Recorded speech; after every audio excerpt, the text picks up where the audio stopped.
살펴볼 말씀은 요한복음 20장 19절에서 23절 말씀입니다. 요한복음 20장 19절에서 23절 말씀입니다. 가정에서도 이렇게 성경책 찾으신 줄 알고 우리 한 목소리로 몇 절 안 되니까요. 우리 합독하도록 하겠습니다. 시작. 이날 곧 안식 후 첫날 저녁 때 제자들이 유대인들을 두려워하여 모인 곳에 문들을 닫았더니 예수께서 오사 가운데 서서 이르시되 너희에게 평강이 있을지어다. 이 말씀을 하시고 손과 옆구리를 보이시니 제자들이 주를 보고 기뻐하더라. 예수께서 또 이르시되 너희에게 평강이 있을지어다. 아버지께서 나를 보내신 것 같이 나도 너희를 보내노라. 이 말씀을 하시고 그들을 향하사 숨을 내쉬며 이르시되 성령을 받으라. 너희가 누구의 죄든지 사하면 사하여질 것이요 누구의 죄든지 그대로 두면 그대로 있으리라 하시니라. 아멘. 오늘은 제자들을 찾아가신 부활의 주님이라는 제목으로 하나님 말씀 증거하도록 하겠습니다. 지난 시간 부활하신 주님은 가장 먼저 막달라 마리아를 찾아가셨습니다. 다른 모든 제자들을 제쳐두고 부활하신 주님은 막달라 마리아에게 가장 먼저 자신을 나타내셨습니다. 그녀는 세상에서 그 시간 주님을 가장 사랑했기 때문입니다. 자, 그리고 오늘 본문에서 주님은 제자들에게 나타나십니다. 자, 그런데 그날이 언제였죠? 자, 본문 19절을 보십시오. 이날 곧 안식 후 첫날 저녁 때라고 말합니다. 그러니까 이날 곧 안식 후 첫날은요, 예수님이 부활하신 날입니다. 그러니까 아마 이날 예수님은 바쁜 하루를 보내셨을 것입니다. 그러니까 예수님은 부활하신 날 새벽에 막달라 마리아에게 자신을 나타내셨었죠. 또 그리고 누가복음 24장 33절에 보면요, 예수님은 베드로에게 나타나십니다. 또 그리고 예수님은 엠마오로 가는 두 제자들에게도 나타나셨습니다. 그러니까 이 모든 만남이 예수님이 부활하신 바로 이날 일어난 일입니다. 그러니 예수님이 부활하신 그날은 아주 바쁜 하루를 예수님이 보내셨을 것입니다. 자, 그리고 그날 저녁에 예수님은 오늘 제자들을 찾아가신 것입니다. 자, 그리고 그들에게 주님은 세 가지 선물을 주십니다. 그 선물 보따리를 하나씩 풀어보도록 하겠습니다. 첫 번째 선물은요, 이 평강의 선물입니다. 자, 오늘 본문에 보시면 지금 제자들은 이제 모여 있습니다. 제자들은 예수님이 부활하신 그날 저녁 한 자리에 모여 있었습니다. 자, 물론 여기 모여 있는 제자들이 정확히 몇 명인지는 알 수가 없습니다. 그러니까 24절에 보면요, 이 부활하신 주님이 따로 도마를 찾아가는 장면이 있습니다. 자, 그걸 보면 오늘 이 자리에는 도마는 없었던 것 같습니다. 자, 그리고 이 자리에 가룟 유다도 없었겠죠. 그러니까 그는 예수님을 배반한 자이니까요. 자, 그러면 일단 예수님의 12제자 중에 2명이 없습니다. 그러니까 10명의 제자만이 남아 있는 거죠. 자, 그런데 꼭 10명의 제자들만 있다, 그렇게 단언할 수는 없습니다. 그 외에 예수님을 따랐던 사람들도, 그러니까 다른 제자들도 이 자리에 함께 있었을 수도 있습니다. 자, 그런데 재미있는 장면이 있는데요.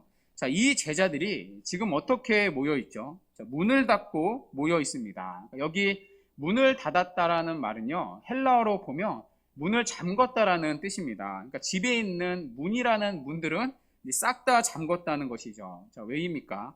그들은 유대인들이 두려웠기 때문입니다. 그러니까 유대인들은 예수님을 기어코 잡아 죽였습니다. 그러면 이제는 예수님을 따르는 우리 차례겠구나, 우리도 주님처럼 잡혀 죽겠구나, 그런 두려움이 있었을 것입니다. 더군다나 지금은 예수님의 시체가 없어진 상태이죠. 자, 그렇다면 이 사건의 용의자로, 가장 유력한 용의자로 제자들이 지목될 것입니다. 그들은 가장 먼저 의심받고 체포될 수 있는 상황입니다. 자, 그래서 이들은 문을 잠그고 있었던 거죠. 그러니까 누구에게도 발각되지 않도록, 또 아무도 들어올 수 없도록 문을 잠그고 꽁꽁 숨어 있던 것입니다. 물론 그들은요, 예수님이 부활했다는 소식을 들었습니다. 왜냐하면 이날 부활하신 예수님이 찾아가신 몇 명의 제자들이 있었기 때문이죠. 좀 전에 말씀드린 바와 같이 부활하신 주님은 막달라 마리아를 찾아가셨습니다. 그리고 그녀에게 예수님의 부활을 전하라는 미션을 주셨었죠. 또 뿐만 아니라 베드로와 또 엠마오로 가는 두 제자들에게도 나타나셨습니다. 자, 그러니 지금 모여있는 제자들은요, 막달라 마리아로부터 예수님이 부활했다는 소식을 들었을 것입니다. 베드로 뿐만 아니라 또 엠마오로 갔다가 돌아온 제자들에게도 부활의 소식을 들었을 것입니다. 자, 그러나 제자들은 아직도 예수님의 부활을 믿지 못했습니다. 그러니까 자신들의 눈으로 직접 주님을 뵙지 못했기 때문입니다. 자, 그래서 그들은 여전히 두려움에 사로잡혀 있습니다.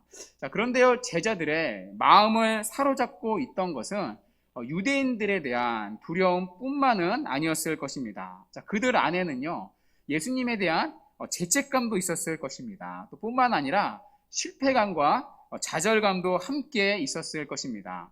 왜냐하면 그들은 하나같이 예수님을 버리고 도망간 자들이기 때문입니다. 그러니까 심지어 베드로는 예수님을 3번이나 부인하지 않았습니까? 예수님을 부인한 그들의 마음은요, 굉장히 무거웠을 것입니다. 어쩌면 오늘 닫혀있는 문은요, 그들의 닫힌 마음을 보여주는 것과 같습니다. 자, 그때 부활하신 주님이 그들 가운데 찾아오셨습니다. 자, 그리고 두려움과 실패감에 사로잡혀 있는 그들에게 주님은 첫 번째 말씀을 주십니다. 너희에게 평강이 있을지어다. 그들에게 평강을 주십니다. 사실 주님은요, 그들을 책망할 법도 하지 않습니까? 왜 나를 부인하고 떠났느냐? 지금은 왜 쓸데없이 또 이렇게 꽁꽁 숨어서 두려워하고 있느냐? 왜 내가 말한 부활의 약속을 아직도 믿지 못하느냐? 얼마든지 책망해도 마땅한 상황이었을 것입니다. 자, 그러나 주님의 첫 번째 말씀은요, 평강의 축복을 선언한 것입니다. 여기 평강은 히브리어로는 샬롬, 또 헬라어로는 에이레네라는 단어인데요. 평강 외에도 성경에 보면 평화, 또 화평, 또 평안이라는 단어로 번역됩니다. 자, 그런데 이 평강은요, 이 당시 유대인들이 쓰는 단어였습니다. 그러니까 인사였습니다. 그러니까 길을 가다가도 서로 만나면 샬롬 이렇게 인사를 하는 거죠. 그러니까 우리도 서로 교회에서 이제 샬롬 이렇게 인사하지 않습니까? 자, 그런데 이 평강은요, 서로 인사한다고 누릴 수 있는 것이 아닙니다. 이 평강은 오직 예수님만이 주실 수 있는 선물입니다.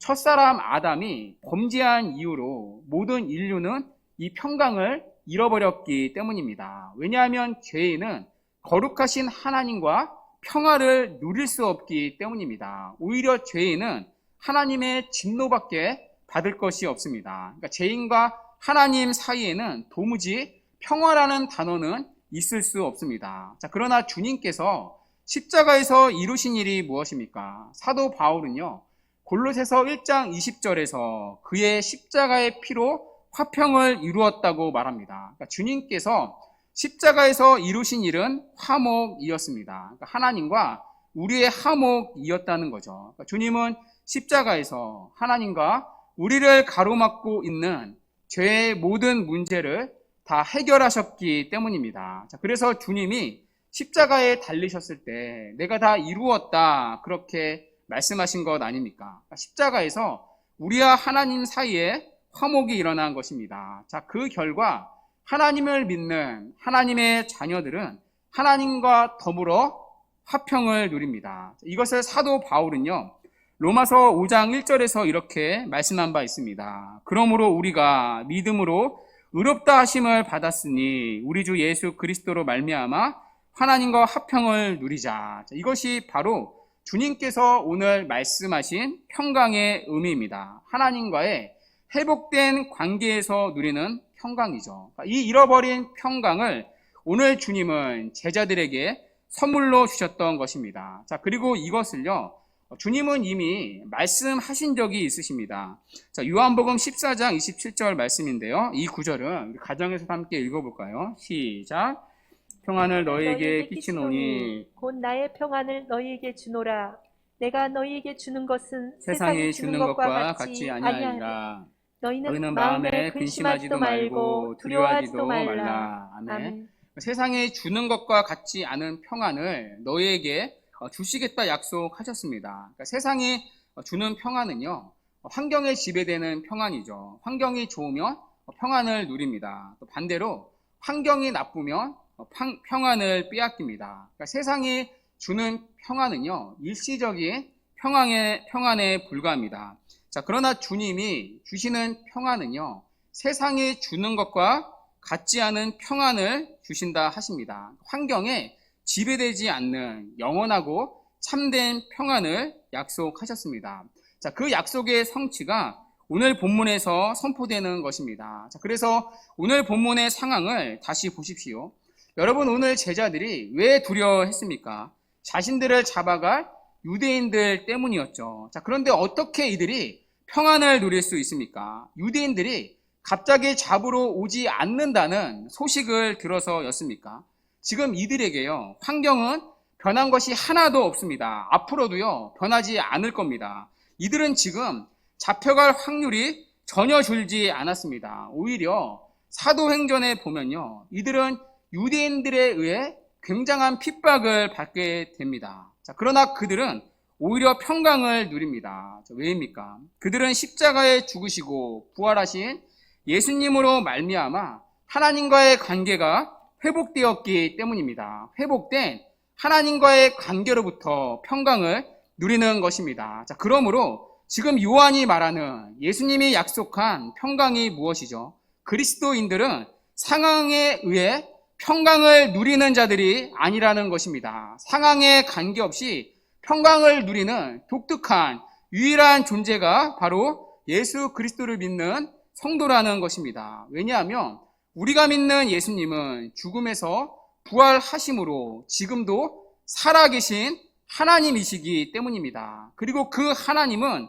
하늘 보좌에서 모든 상황을 다스리시고 통치하시는 하나님이시기 때문입니다. 그리고 모든 것을 합력하여 선을 이루시는 분이기 때문입니다. 자, 그것을 믿는 성도는 하나님 안에서 평안을 누릴 수 있다는 것입니다. 그리고 이 평안은 바로 예수 그리스도의 십자가와 부활로 주어지는 회복된 하나님과의 관계로부터 주어지는 평안입니다.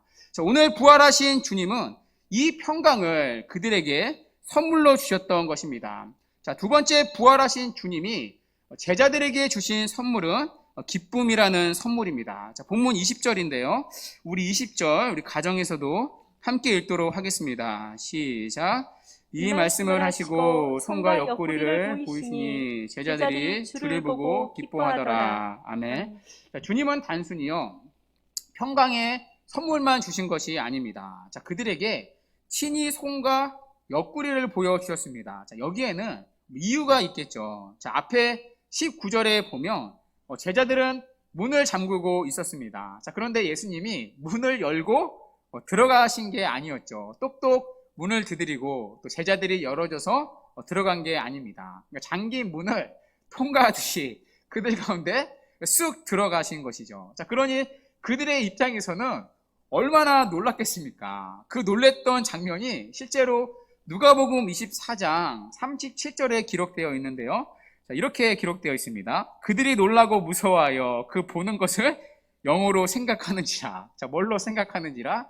영어로 생각하는지라. 그러니까 육체가 없는 영으로, 쉽게 말해 유령이다. 그러니까 유령과 같은 존재로 이제 생각했던 거죠. 자, 그래서 예수님은 그들에게 자신의 손과 옆구리를 보여주신 것입니다. 그러니까 부활하신 예수님은 어떤 환영이 아니라, 어떤 영이 아니라 확실한 육체라는 것이죠. 자, 그것도 어떤 육체이죠? 영광스럽고 영적인 몸이었습니다. 그러니까 시공간에 매이지 않는 영광스러운 몸이었습니다. 그러니까 주님은 전과는 다른 영광스러운 몸을 입고 그들 앞에 부활한 것입니다. 자, 그것을 보자 제자들은 하나같이 기뻐했다고 말합니다. 자, 이 기쁨도요, 주님이 앞에서 하신 말씀의 성취입니다. 다 주님이 하셨던 약속인 거죠.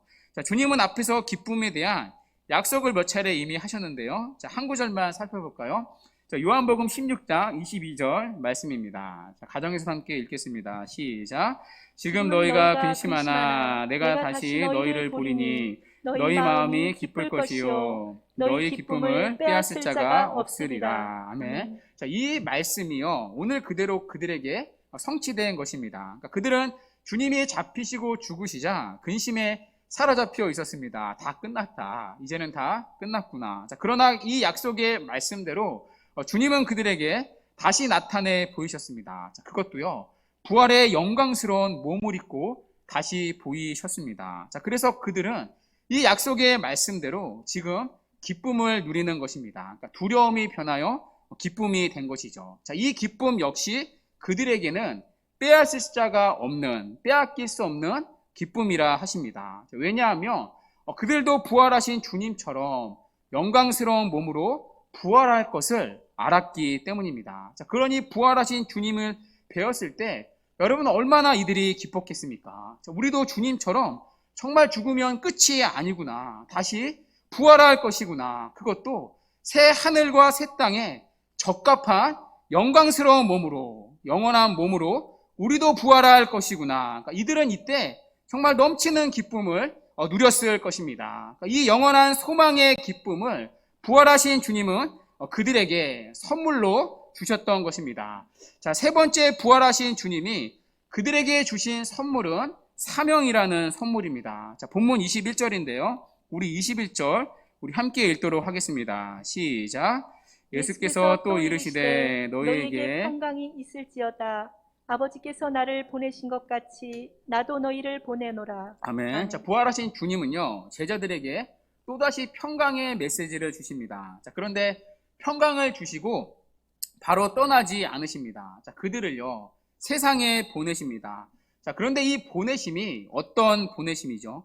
아버지께서 나를 보내신 것 같은 보내심이라 말씀합니다. 예수님은 하나님 아버지로부터 보냄받은 자로 이 땅에 오셨었죠. 자, 그분은 늘 하나님 아버지를 증거하기 위해 오셨습니다. 자, 그분을 통해 세상은 하나님 아버지를 볼 수 있었습니다. 자, 그리고 그 일을 이제 마치신 주님은 다시 아버지께로 돌아가야 합니다. 자, 그 전에 주님은 제자들을 세상에 보내는 것입니다. 예수님이 이 세상에 오셔서 아버지를 증거하신 것 같이 제자들도 세상에 파송되어 예수 그리스도를 증거해야 한다는 것이죠. 특히 그리스도의 죽으심과 부활을 증거해야 합니다. 자, 그런데요.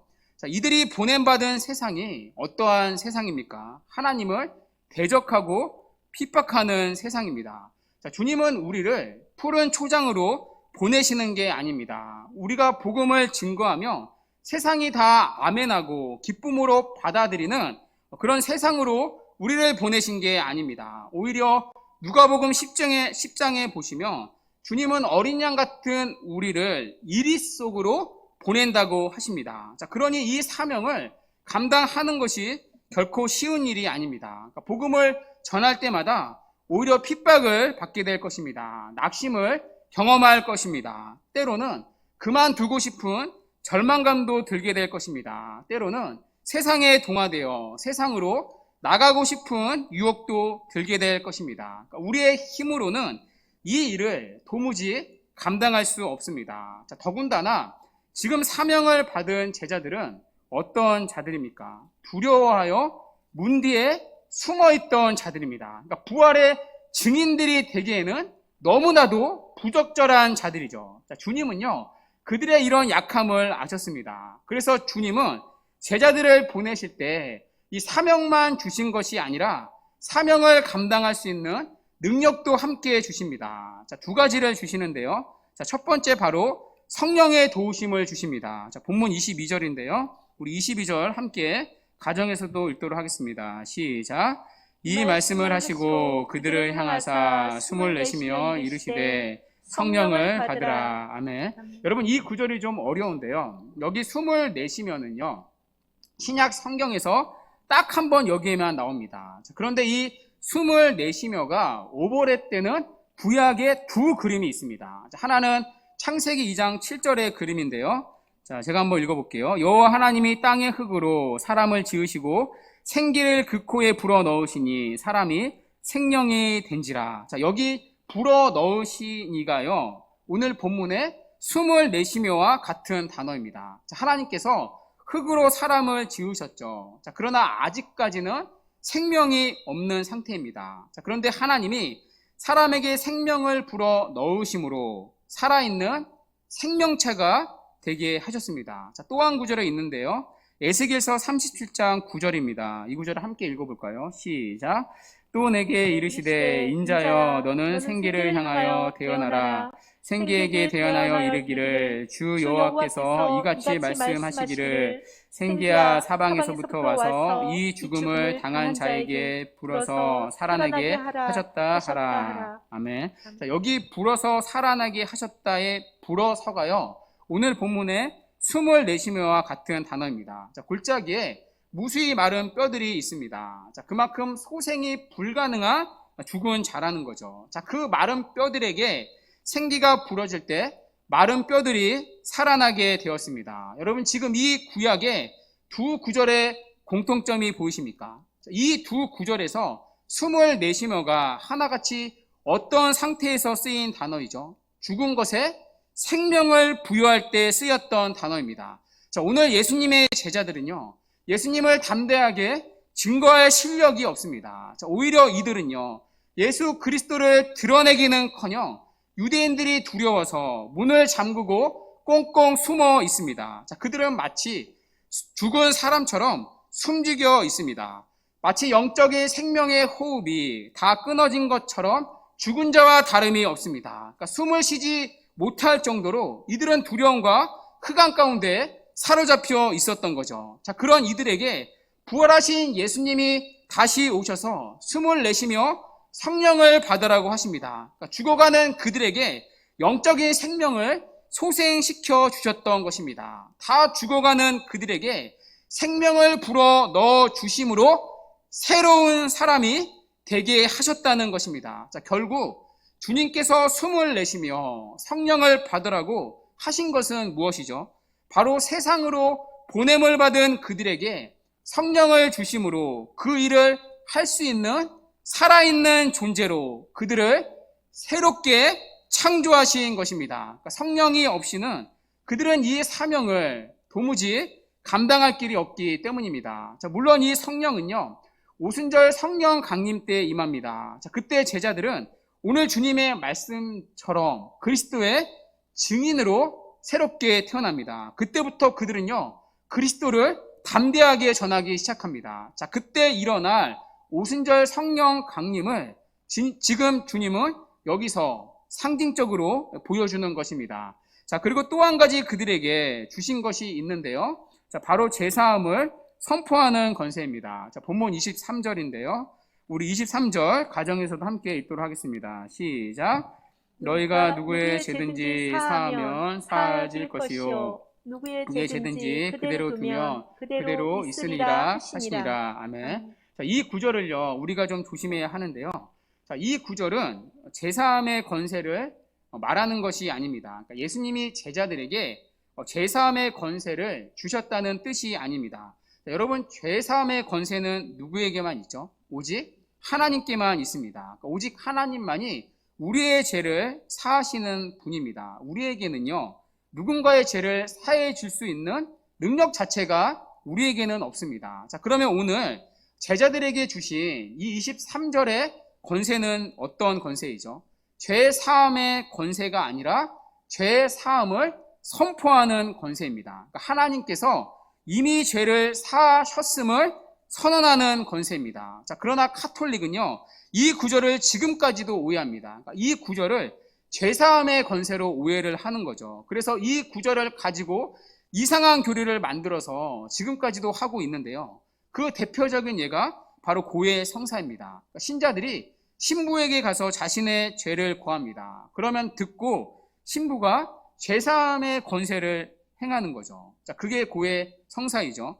또 사실 교황이 발행하는 이 면벌부도요, 크게 보면 이 성경 구절에 근거합니다. 그러니까 면벌부를 사면 우리의 모든 죄가 용서받는다는 거죠. 그러니까 하나님이 아니라 예수 그리스도가 아니라 면벌부를 사면 죄가 사해진다는 것입니다. 자, 그들에게 죄 사함의 권세가 있다고 믿기 때문입니다. 자, 그러나 성경 어디에 봐도요, 죄 사함의 권세가 사람에게 있다 말하는 본문은 하나도 없습니다. 죄는 오직 하나님만이 용서해 줄 수 있습니다. 다만 우리는 하나님께서 이미 죄를 사하셨음을 선언하는 일만 할 수가 있습니다. 자, 예를 들어 교회에 처음 나온 분이 계십니다. 자, 그분이 계속해서 교회에서 복음을 듣습니다. 자, 그러나 어느 날 회개하고 예수님을 믿게 되었습니다. 자, 그러면 교회가요, 하나님께서 당신의 죄를 사하셨다는 사실을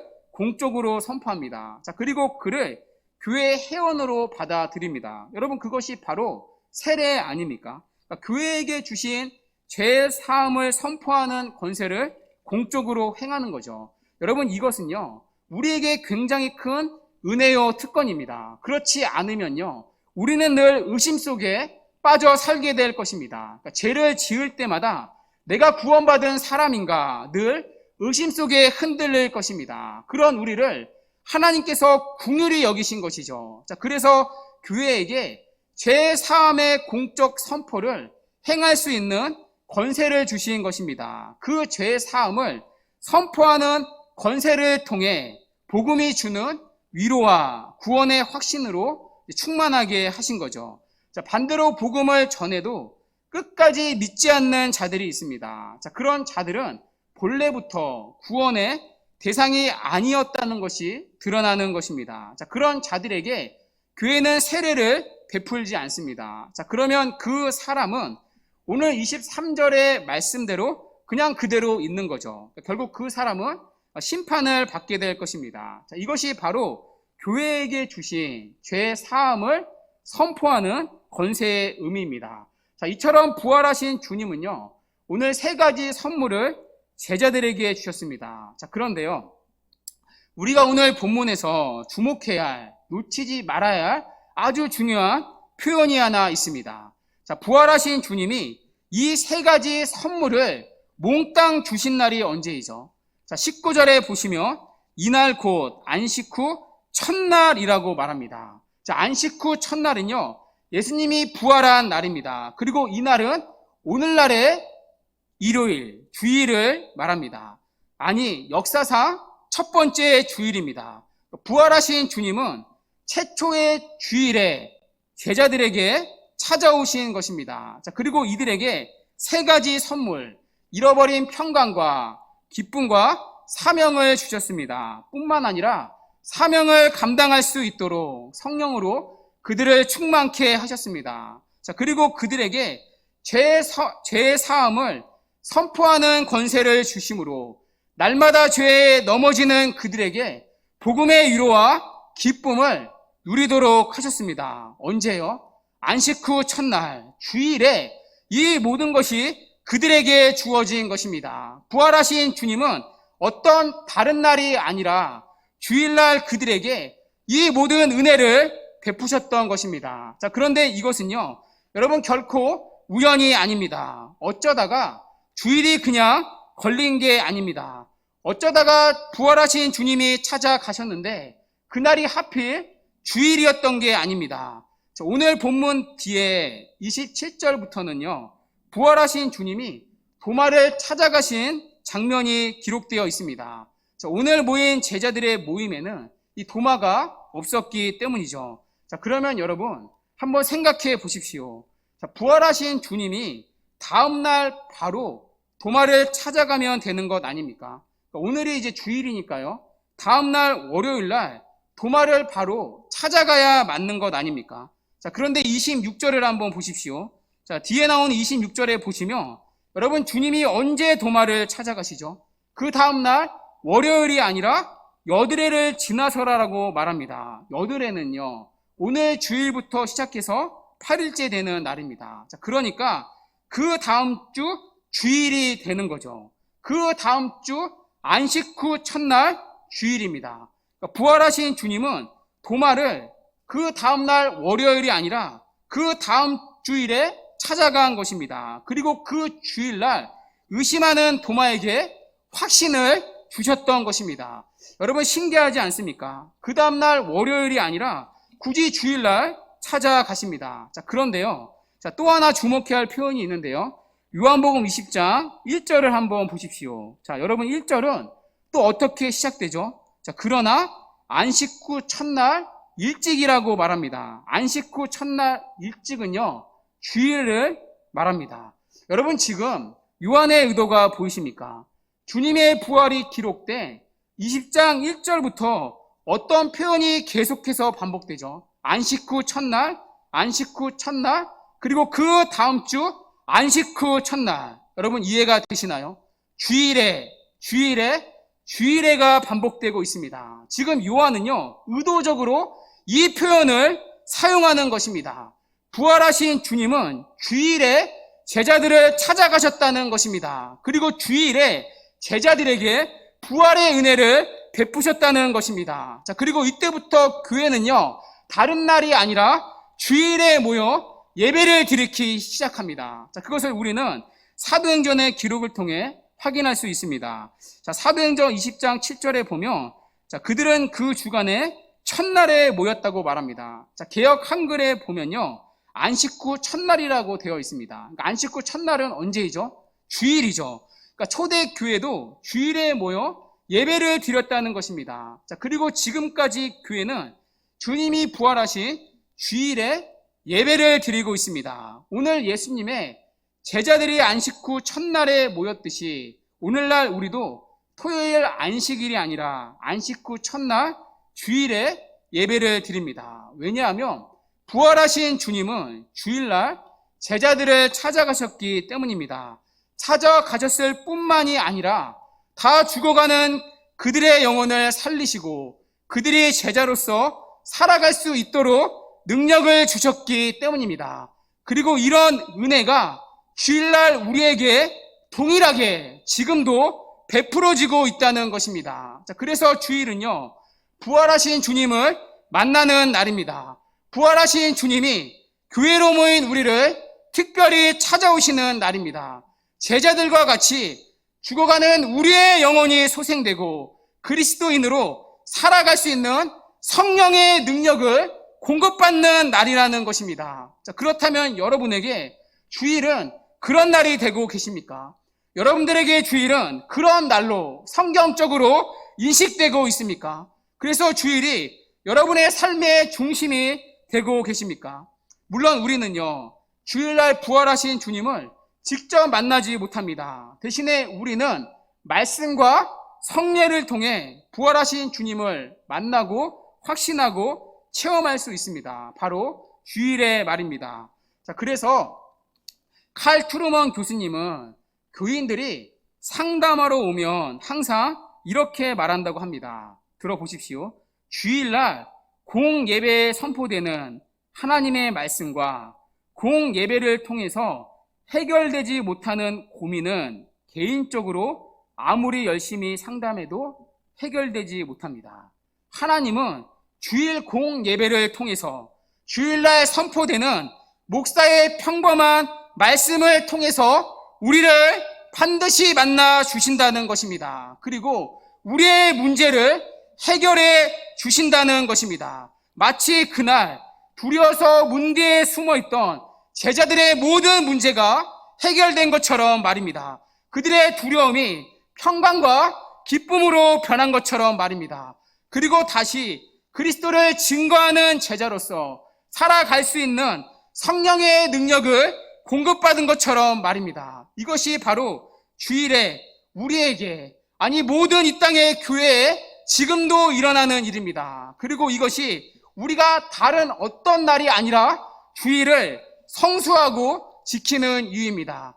부활하신 예수 그리스도께서 영광 가운데 오셔서 하나님의 말씀으로 죽은 우리의 영혼을 살리시고 우리가 다시금 세상에서 하나님의 자녀로 살아갈 수 있는 능력을 주시는 날이기 때문입니다. 바로 주일날 말입니다. 때로는 제자들과 같이 두려워 문 뒤에 숨어있는 우리에게 부활하신 그리스도께서 오심으로 평안을 주셔서 빼앗길 수 없는 기쁨으로 다시 한 주를 살아내게 되는 힘을 공급받는 것입니다. 바로 주일날 말입니다.